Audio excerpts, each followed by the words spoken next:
Hello, अस्सलाम वालेकुम। अच्छा। सलीम भाई बोल रहे हैं ना? जी। सलीम भाई, आप माफ करना, मैंने आपको डिस्टर्ब करी होंगी तो। एक्चुअली हम्म। मैं औरंगाबाद महाराष्ट्र से बोल रही। मेरा हम्म। नाम तन्वी है। अच्छा। और मैं आपकी पहले से बहुत बड़ी फॉलोवर हूँ। और हम्म। मैं परसों गरीब नवाज में थी, जब आपकी वीडियो ये देखी ना मैंने, तो मेरे हम्म। को ऐसा बहुत बड़ा वो झटका लगा।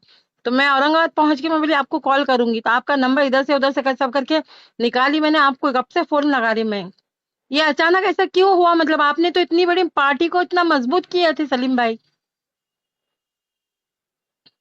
अब अब इसमें क्या ही कह सकते हैं। कितने सालों से आपने ये पार्टी को मतलब इतना बड़ा खड़ा करे, आपने इतनी बड़ी आपने मजबूती अता करे ये पार्टी को, तो फिर अचानक आपके साथ में ऐसा क्यों हुआ? मतलब क्या वजह रही है इसके लिए?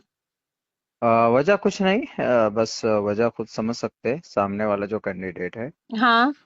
वो कुछ ज्यादा दौलतमंद है। लेकिन पार्टी को यहाँ मैंने खड़ा किया है। हाँ। और सन 2020 में भी नहीं मिला हमें। टिकट किसी और को दे दिया गया। तो और ये ये आप इसको क्या मतलब कौन सी नजर से देख रहे हैं? मतलब ये लोग मतलब एंड टाइम पे मतलब टिकट की बिक्री वगैरह करते हैं?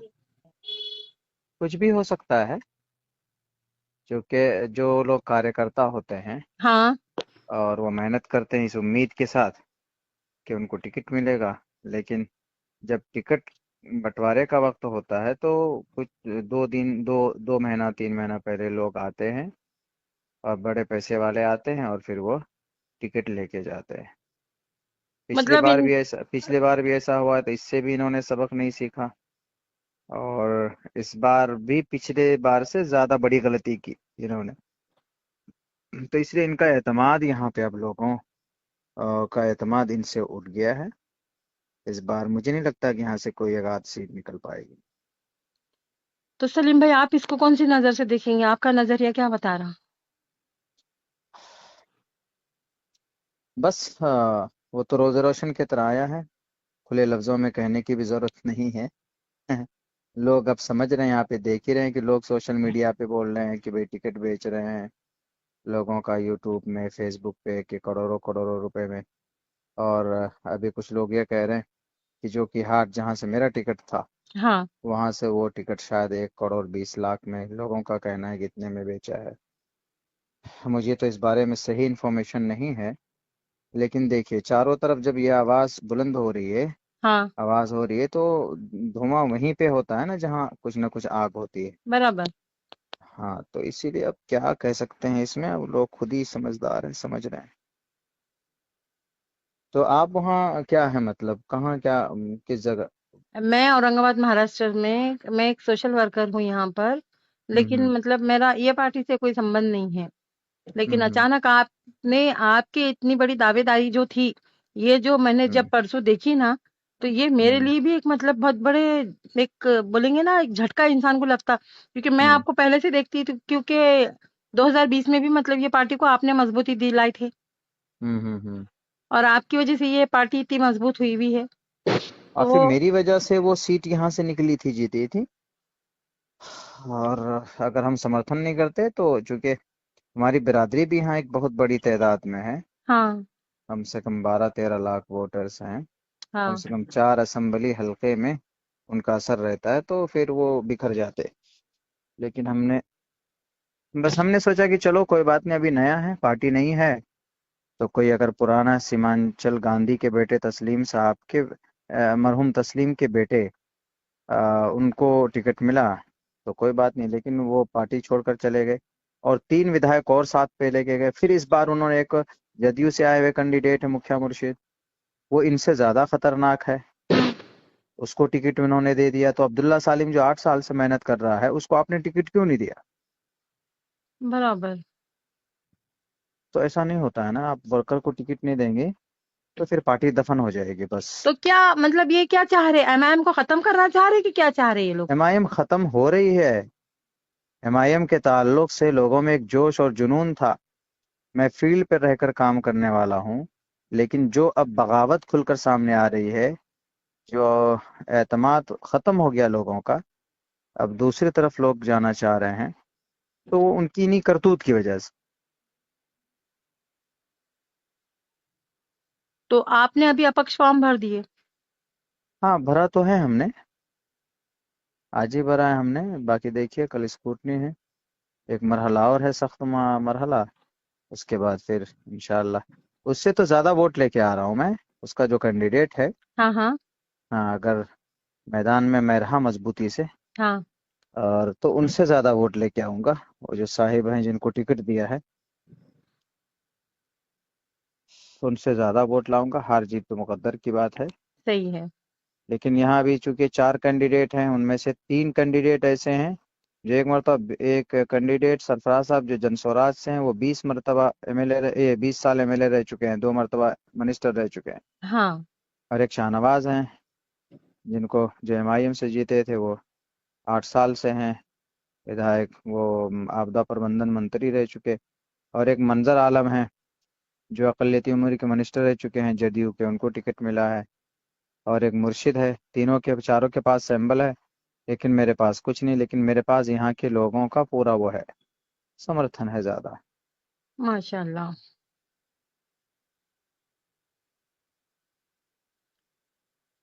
यानी कि क्या बोलेंगे इसको, यानी कि ये लोग पार्टी के अंदर काम करने की हद तक ही, मतलब पार्टी के क्या बंदे को मतलब मुझे हार्ड वर्क। ऐसा लगता है, मुझे जहां तक मैंने अभी अंदाजा किया ये पिछले 8 साल में, हाँ इनको मतलब जो ज्यादा साहिबे सरोवत हैं, साहिबे दौलत हैं, हाँ। उनको तरजीह देते हैं ये।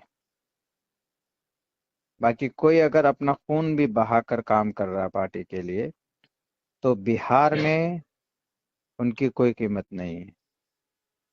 बिहार की धरती पे अगर कोई वर्कर काम करते करते उसको जेल हो जाए, केस हो जाए, तो ये फिर सपोर्ट भी नहीं करते। इस तरह की सूरत हाल हमने देखी है। यानी कि एक तरह से देखा जाए तो मतलब एमआईएम खत्म हो रही है वहां पर। हाँ हाँ हाँ, हमको तो ऐसा लग रहा है। पूरा विरोध हो रहा है लोगों में। होगा, ये 100% होगा। जिस आदमी का कुछ वो नहीं है, उस आदमी को आप टिकट दे रहे हैं, अच्छा कैंडिडेट होने के बावजूद भी। अरे अगर मौलाना को देते तो इतना विरोध नहीं होता, सवाल नहीं उठता। जिस आदमी को आपने दिया है अभी टिकट, उसको कहते कि पिछले बार उन्होंने वो एलिगेशन भी लगाया था, इल्जाम भी लगाया था पैसों का बैरिस्टर साहब पे, कि हमने 5 लाख उनके खाते में डाला, 10 लाख यहाँ डाला, 35 लाख इधर किया, फिर उधर उसी किया सब। आदमी को उन्होंने टिकट दिया। फिर उसी को टिकट दे दिया। ताज्जुब है। पहले बात तो उसको पार्टी में नहीं लाना था। अगर आया भी तो उसको अभी देखते 5 साल, उसको कहते कि 5 साल काम करो, मौलाना को टिकट दे रहे हैं, ये पुराने कार्यकर्ता हैं, उसकी वफादारी भी दिख जाती। अगर होता पार्टी कितने ही वफादार, तो वो काम करता। लेकिन नहीं। और भी जगह पे है, बहादुरगंज में जिन्होंने सबसे ज्यादा बुरा भला ओवैसी को किसी ने कहा, तो बहादुरगंज का एमएलए, एक्स एमएलए तौसीफ ने कहा, आरएसएस की बी टीम, ये वो फला डिमाका। उसको सबसे पहले टिकट का अनाउंसमेंट हो गया, सबसे पहले बताइए। अभी 4-5 महीने पहले वो पार्टी ज्वाइन की, सबसे पहले पूरे बिहार में उसी की टिकट का अनाउंसमेंट हुआ, बाज़ाब्ता बैरिस्टर ने किया। ताज्जुब बताइए। है। यानी कि यूं समझ लो कि एक तरह से ये दुकान लगी हुई है। हाँ, अब क्या है, दुकानदारी ही हो रही है कि अच्छे कस्टमर आए।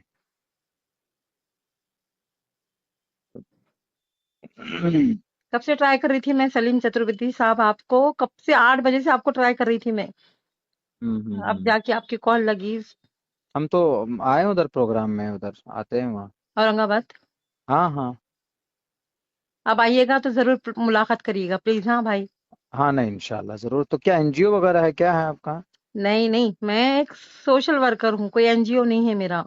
अच्छा। मैं हमेशा आपकी वीडियो वगैरह देखती थी ना, तो अचानक ये एकदम यूट्यूब में सब चीजें वायरल होने लगी ना, तो मेरे को हम्म। भी एक वो हुआ कि ये सलीम चतुर्वेदी साहब का तो इतना अच्छा एआईएमआईएम के अंदर वर्क था, एकदम टफ कैंडिडेट, आप विनिंग सीट के कैंडिडेट हो हाँ हाँ हाँ। एआईएमआईएम के।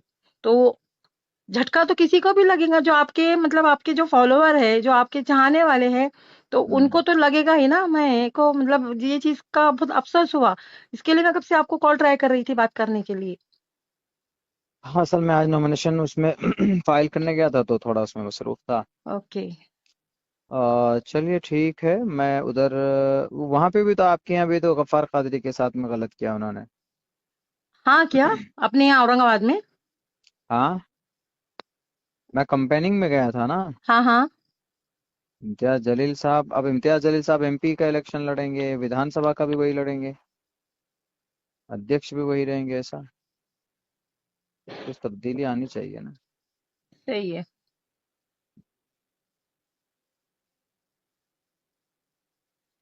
इंशाल्लाह, देखो आपने अपक्ष फॉर्म भरे, मैं दुआ करूंगी कि आपकी सीट निकल जाए। हाँ हाँ, जरूर जरूर। ओके। ठीक। खुदा हाफिज।